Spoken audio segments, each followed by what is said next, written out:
নমস্কার, আমি দিয়া। সবাই কেমন আছেন? ভিনদেশের মাটিতে একটা নতুন ব্লগে আপনাদের সবাইকে স্বাগত জানাই। এখন বাজে সন্ধ্যে 8টা। এখনো দেখুন চারপাশে কত আলো।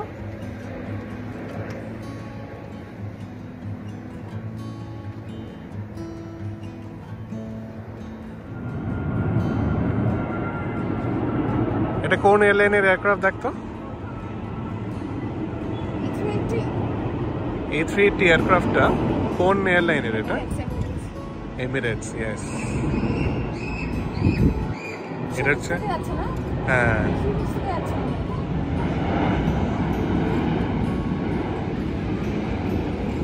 আমাদের বাড়িতে এয়ারপোর্টের একদম কাছে, যার জন্য এই সন্ধ্যাবেলা এখানে দাঁড়িয়ে প্লেন ঘুরতে আমাদের খুব ভালো লাগে। রাত 8টা বাজে ঠিকই, কিন্তু রাত না দিন চারপাশ দেখে কিন্তু বোঝার এখন আর কোনো উপায় নেই, ওই ঘড়িই ভরসা।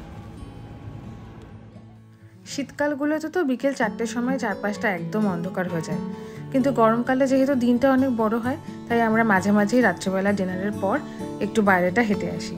আজও তাই যাচ্ছি, চলো নিচে যাই।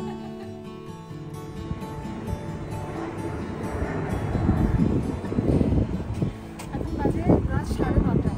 খাওয়া দাওয়ার পরে আমরা একটু হাঁটতে বেরিয়েছি। চারপাশে দেখুন এখনো আকাশটা আলো আলো হয়ে রয়েছে।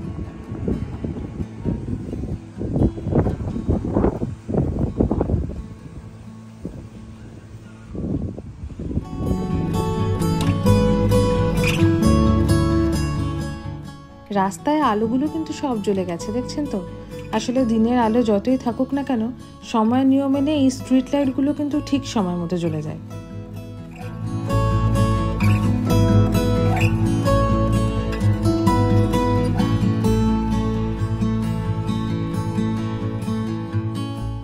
এই দেশের রাস্তাঘাটে জানেন তো, পথচারীদের রাস্তা পারাপার করার জন্য প্রত্যেকটা ট্রাফিক সিগন্যালে বেশ একটা সুন্দর ব্যবস্থা করা আছে। চলুন আজ আপনাদের দেখাই। এই দেখুন, প্রত্যেকটি সিগন্যালে একটা করে এরকম বক্স লাগানো আছে, আর তাতে আছে একটা বাটন। এই বাটনটা প্রেস করে দিলেই ট্রাফিক সিগন্যালের কাছে এই খবরটা চলে যাবে যে এখানে পথচারীরা ওয়েট করছে। আর যখন খুব হেভি ট্রাফিক থাকে তখন গাড়ি চলাচল করার জন্য সিগন্যালটা রেড হয়ে যাবে, আর আমাদের হাঁটার জন্য এই সিগন্যালটা গ্রিন হয়ে যাবে। হেভি ট্রাফিকের সময় এই সুবিধাটা কিন্তু বেশ ভালো।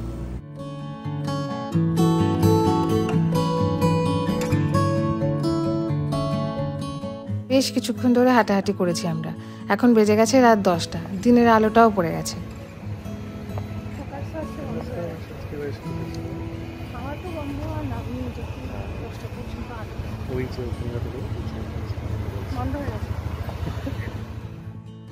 আর এই যে আমি তো হাঁপিয়ে গিয়ে বসেই পড়েছিলাম।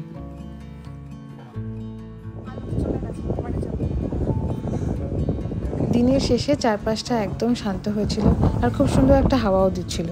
দুজনে মিলে ওখানে কিছুক্ষণ বসে উঠে পড়েছি, ফিরছি বাড়িতে। এই ভিন দেশের মাটিতে নতুন পরিবেশে আমাদের দৈনন্দিন জীবন কেমন কাটে তারই একটা দিন আপনাদের সাথে শেয়ার করলাম, আর সেই সাথে ভিডিওটাও এখানে শেষ করছি। সবাই খুব ভালো থাকবেন, দেখা হবে পরের ভিডিওতে। টাটা।